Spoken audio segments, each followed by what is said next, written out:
So today we're at it again. You asked for it, and now we're delivering the goods. We're telling the stories of even more artists who rejected Weird Al Yankovic, the king of musical comedy, his parody requests, including one musician who was a fan but just couldn't say yes, another who decades later still regrets saying no, and the story of how one artist single-handedly sabotaged the sales of one of Al's albums. Call it karma or sweet revenge, but somehow Al always seems to get a little payback in the end, in the nicest way possible. After all, Weird Al is a pretty nice guy. So stick around for 5 Weird Al rejections that will have you questioning the sanity of these artists. I mean, seriously. Coming up next on Professor of Rock. Hey, music junkies. Professor of Rock, always here to celebrate the greatest artists and the greatest songs of all time. If you remember the cheesy romance between Sam the Butcher and Alice the Housekeeper from the Brady Bunch, you're going to dig this channel of deep musical nostalgia. Make sure to subscribe below right now, click the big red button, and click the bell so you always know when or notify when our stuff comes out. We have great interviews coming out and videos. Also, check us out on Patreon that has even more content. Helps us keep it a daily channel. So you asked for it, and you got it. Your wish is our command. In the last Weird Al Rejections episode, I offered to release a follow-up if you wanted it. And the response, man, it was overwhelming. Viewer after viewer after viewer said yes. So how could I say no? But for some reason, today's artist did say no. It doesn't make any sense. Last time it was McCartney, Prince, MJ, Weezer, and Coolio. This time is 5 more rejectors, plenty more parodies, and a few surprises along the way. And guess what? The purple one is back for this episode in a sort of roundabout way. So strap in because our flight into the Weird Al universe starts right now. Beginning with the mothership of rock. Number 5, we have Led Zeppelin.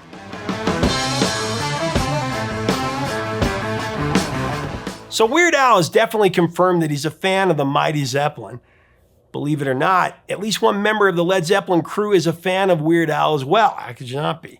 The great Jimmy Page is the one. So if Al likes Zeppelin and Zeppelin likes Al, what's the problem here? Why are the Lords of Rock virtually missing from Weird Al's catalog? Well, in the Ask Al archive on Yankovic's website, we get the answer. One fan asked Al if he was into Zeppelin and suggested doing a parody of Stairway to Heaven or Dazed and Confused. Or maybe Zeppelin Polka, as he's wanted to do. As it turns out, the thought had definitely crossed Weird Al's mind. In response, Al answered, and I quote, "Oddly enough, a few years ago, Jimmy Page called my office to get some copies of my videos, so I knew he was a fan. Unfortunately, when I asked him shortly after that how he'd feel about my doing a Led Zeppelin polka medley, he was less than thrilled, so I didn't pursue it." Man, an entire polka medley devoted to Zeppelin, that would have been an epic cheese fest in the best possible way. It's a bummer that it never happened. But the good news is that Al unofficially parodied Led Zeppelin anyway. In concerts throughout the 80s and into the 90s, Yankovic performed a compilation of songs called the Food Medley. We're going to do a medley of every single song ever written in the history of the world. Besides familiar favorites like I Love Rocky Road, Eat It, and My Bologna, there he included contraband tracks like Spam Eater, Moldy Now, Avocado, and Don't You Forget About Meat. That's Man Eater, Hold Me Now, Desperado, and Don't You Forget About Me. Oh, here she comes. She's a spam eater. And there were plenty more. The track list evolved over time, but one consistent entry was Whole Lotta Lunch. Want a whole lot of lunch? You guessed it, it's Al's take on A Whole Lotta Love. I mean, sure, it's kind of obvious, but it's insanely hilarious. Want a whole lot of lunch? When asked about including a version of the Food Medley on one of his albums, Al said it would be nearly impossible to get legal clearance because, among other reasons, it contains a few unauthorized parodies. Speaking of authorization, there's actually one official Weird Al track that features a Zeppelin appearance. This time with Jimmy Page's permission, actually. The song is Black Dog, and you can hear it as a cameo on Trapped in the Drive-Thru, which is a parody of R. Kelly's Trapped in the Closet. So I turned on the radio. Said Al, and I quote, "It's actually quite a coup that I was able to get Led Zeppelin to let me and my band do that little bit of Black Dog and Trapped in the Drive-Thru. They're famous for not letting people do anything with their music. Man, that's so cool. Way to stick with it, Al. We're glad that you did it. Click, turned it off because my wife was getting a headache. Okay, coming in at number 4, it's Weird Al taking on rookie singer-songwriter James Blunt and his hit single, You're Beautiful. It comes from Blunt's 2004 debut album, Back to Bedlam, which went to number 1 on the Billboard album charts. Likewise, You're Beautiful, that went to number 1 here in the US. You're beautiful, it's true. The hit song was, of course, just too good for Weird Al to pass up. Among Al's funniest non-food parodies, the comedic master transformed You're Beautiful into You're Pitiful. See, you're beautiful. In Al's version, we get the story of an all-out loser whose life is a joke. To drive his point home, Yankovic wrote hilarious lines like, "You've never had a date that you couldn't inflate, and your dog would much rather play fetch by itself." Had a date that you couldn't inflate. Really funny. And James Blunt, he was actually on board. And you smell repulsive too. So Al was all set to launch You're Pitiful as the first single from his 2006 record Straight Outta Linwood. But then there was a reversal. Now this didn't happen by James Blunt. It was his label Atlantic Records. They put the kibosh on the whole project. Reportedly, Atlantic was concerned a Weird Al parody would be detrimental to James' burgeoning career. You know, the same way that Weird Al has tanked the careers of so many artists before, like Madonna and Michael Jackson and Nirvana. I mean, come on. I guess Atlantic had never heard of the Weird Al bump. And by Weird Al bump, I mean that Nirvana sold over 1 million copies more of Nevermind because of Al's parody. And many more. There's so many examples of this. Now, according to Al, James Blunt could have still let him put You're Pitiful on his album, but he didn't want to, Blunt, he didn't want to alienate his own record company. And Al could have put it on his album if he wanted to, but he really didn't want to go to war with another label, at least not publicly. So Al did the next best thing. He went covert and released a song for free on the internet. Said Al, "I have a long-standing history of respecting artists' wishes. So if James Blunt himself were rejecting, I wouldn't even offer my parody for free on my website. But since it's a bunch of suits who are actually going against their own artists' wishes, I have absolutely no problem with this." What a bummer being you. Now, the whole fiasco actually turned out to be a blessing in disguise because You're Pitiful is no doubt amusing. It was nowhere near as strong as the single Al chose to replace it as the album's headliner, though, White and Nerdy. I know they're all thinking I'm so white and nerdy. You're just too white and nerdy. You may have heard of it. With You're Pitiful not making the album, White and Nerdy went front and center as a record showstopper, and it was a serious pop culture phenomenon. Well, as serious as any Weird Al song can be, right? White and nerdy. I wanna roll with the gangsters. Peaking at number 9 on the Billboard Hot 100, White and Nerdy became the biggest hit of Yankovic's career, beating Eat It by 3 spots. Other kids are starving in Japan, so eat it.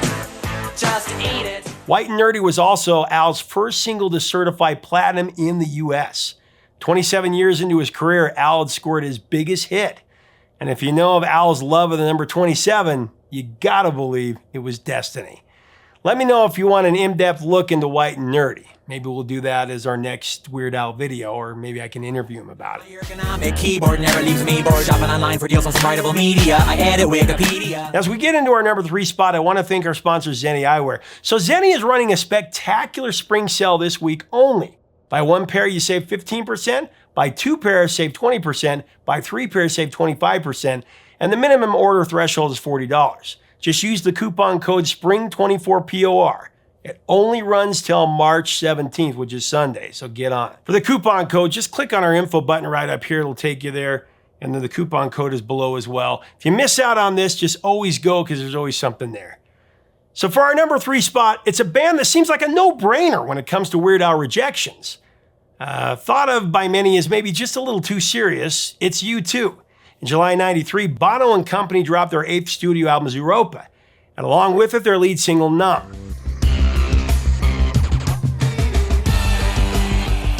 Numb is about as bizarre of a single as they come, with the Edge taking over lead vocals and mumbling in monotone. The music video, it's even more odd. Zooming in on the Edge's face, we watch as the guitarist is subjected to a series of strange acts meant to show how numb he is.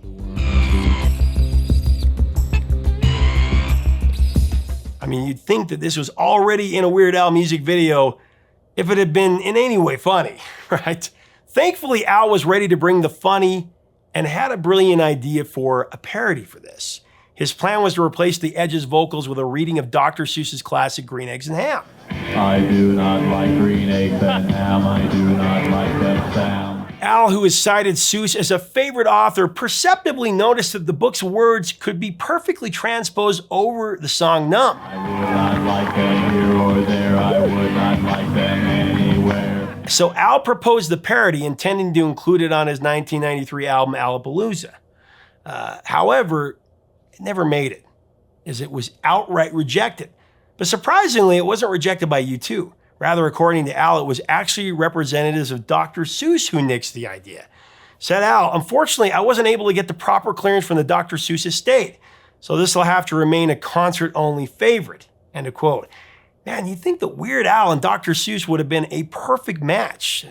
Kind of seems like a wasted opportunity. But speaking of concerts, Green Eggs and Ham did at least find a place on Al's famous food medley.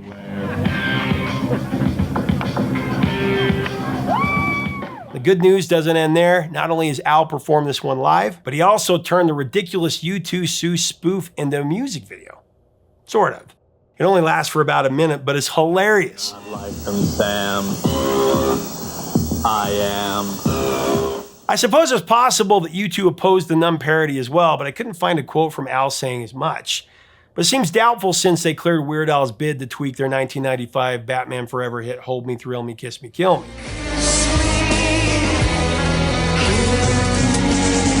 That one landed on 1996's Bad Hair Day in the form of Cavity Search, a song about a hellish trip to the dentist. In it, Al sings My Teeth Are a Fright, Got a Huge Overbite. Got a huge overbite. And then goes on to name check Numb, singing Numb Me, Drill Me, Floss Me, Bill Me. Numb me, drill me. Coming in at number 2, it's an artist who told Al no, but later wished he'd said yes. It's musician, singer, and songwriter Beck Hansen, more commonly known as Beck. Beck, of course, first garnered mainstream attention with his 1984 top 10 hit Loser from his alt-rock album Mellow Gold.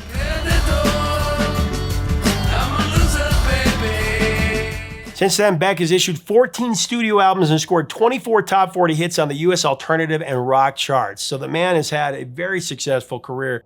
But like the name of his breakthrough track suggests, in the beginning, Beck wasn't confident about his career prospects as a musician. I mean, still in his early 20s, Beck was worried that people would think of him as a one-hit wonder. And, as the song Loser, that it would be like a novelty song. Apparently, a lot of veterans in the music biz told Beck he didn't have any talent and that he should just give up. Said Beck about Loser, and I quote, "It wasn't really taken seriously at all. And when it came out and it was popular, I still wasn't taken that serious at all. I just remember myriad articles and headlines of one-hit wonder joke band status, Beck, novelty act. I felt very dismissed and kind of like a bit of a footnote," end of quote. So why don't you kill me? So when Weird Al approached Beck about parodying Loser, the musician wasn't in the right frame of mind for this kind of conversation. His instincts told him that a Weird Al parody would make his problems worse. Al's idea was to turn Loser into Schmoozer, which, let's be honest, sounds awesome. I'm not sure if this one made it past the conceptual stage because I couldn't find it in my research, but I'm sure you can imagine just how funny this would have been. Decades later, Beck confessed that he absolutely regretted turning Weird Al down and wished the parody had happened.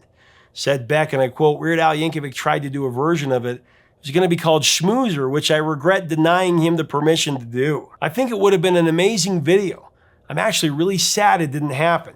Now, the good news is that Al was at least able to incorporate Loser into his alternative poke on his 1996 album Bad Hair Day. In fact, Loser opened the track. Strange that Beck was okay with that. I'm a loser, baby. And actually, another Beck parody surfaced on 2003's Poodle Hat. There you can hear a parody of Beck's Midnight Vulture era sound. It was on the track Wanna Be Your Lover. What I'm trying to say is, I wanna be your lover, baby. This song is golden. Composed of cringeworthy and disturbing pickup lines, Al sings about Lucky Charms, Fritos, love torpedoes, and the elastic on his underwear. My love for you's like diarrhea. But the best part is that Wanna Be Your Lover is not only a Beck parody, it pokes fun at Prince as well. Which if you watched our last Weird Al episode, you know that the Prince parody was Al's holy grail, or has been. Prince repeatedly shot down Al's attempt to lampoon his songs. So here Al gets some sweet revenge by recording a parody which he said was intended to sound like me trying to sound like Beck, trying to sound like Prince. Nicely done, Al.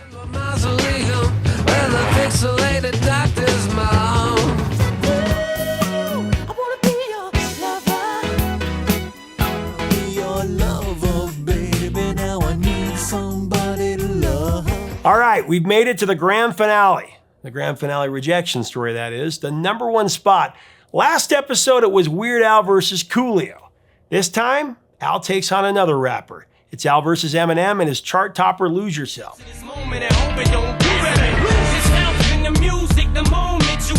In 2003, few things were bigger in pop culture than Eminem and his sort of autobiographical film 8 Mile. And Lose Yourself, a multi-award winning track, presented Al with his biggest opportunity in many years. Al's idea? Turn Eminem's one-shot Chase Your Dreams anthem into an ode to laziness. Al called it Couch Potato. Time to throw in the towel. Shows based on reality. Oh, the humanity. And his version of taking one shot was to sit on his lazy butt and watch all the TV he ever wanted.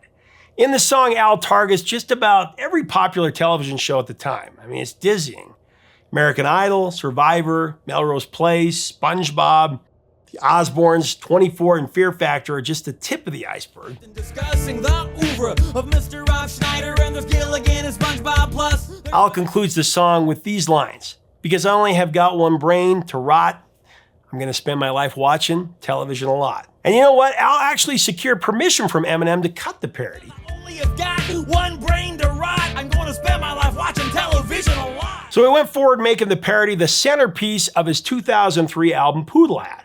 However, after giving Al permission to parody the song, the rapper flip-flopped. Eminem told Al he couldn't use it as a single or even make a music video. It actually caused Al to halt production on a Couch Potato video overall. Said Yankovic, and I quote, "Eminem was fine with me having the parody on my album, but said he was afraid that a Weird Al video might detract from his legacy, that would somehow make people take him less seriously as an important hip-hop artist," end of quote. Interscope Records spokesman Dennis Dennehy, he doubled down on Eminem's stance, citing Lose Yourself as an important piece of art and a very personal song for Mr. Slim Shady.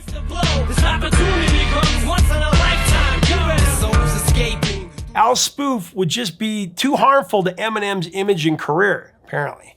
But as it turns out, it was Al's career that was negatively impacted a lot. Eminem's flip-flop on Couch Potato played havoc with the commercial prospects of Poodle Hat. For Al, it's all about timing and the penniums. Helen Keller. And success is predicated on releasing the right parody at just the right time. In Poodle Hat, it was built around Lose Yourself as the album's most timely song. I mean, the album included other potential singles, but they were already dated. Al's Backstreet Boys parody, eBay, that was already 4 years old. And a complicated song, teasing Avril Lavigne, that was over a year old. Tell me, why'd you have to go and make me so constipated? I bought on eBay. Tell me why. So when Eminem pulled the plug on Lose Yourself, he pulled the plug on Poodle Hat, really. It failed to certify gold in the US, a threshold Al rarely missed. Incidentally, another Eminem track was okayed for Poodle Hat, 2000's The Real Slim Shady. That was incorporated into Al's Angry White Boy Polka. But it was of little consolation. But